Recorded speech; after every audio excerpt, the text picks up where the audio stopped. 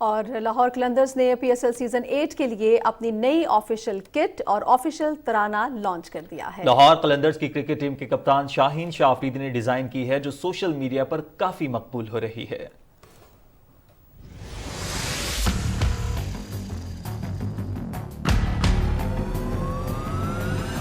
سوچا اگر ہے آنکھ میں دم پہچا بنیں گے ملک کی ہم جوش جنو کرکٹ کا فہم دم دم دم دم ہر دم دم دم دم دم ہر دم ہر دم دم دم ہر دم لاہور قلندر قلندر ہم دم دم دم دم ہر دم ہر دم. لاہور قلندرز کی جانب سے ٹورنامنٹ کے لیے 2 آفیشیل کٹس تیار کی گئی ہیں. ایک ہرے اور دوسری لال رنگ کی ہے. ہرے رنگ کی کٹ لاہور میں ہونے والے میچز میں استعمال کی جائے گی جبکہ لال رنگ کی کٹ دیگر شہروں میں ہونے والے میچز میں پہنی جائے گی. دم دم ہر دم لاہور قلندر قلندر ہم ترانے میں لاہور قلندرز کا پی ایس ایل میں سفر بتایا گیا ہے. ترانے کو جے ڈاٹ علی نے گنگنایا ہے اور ترانے کی ڈائریکشن سمین رانا نے کی ہے جبکہ اس کے بول ذیشان حسین نے لکھے ہیں.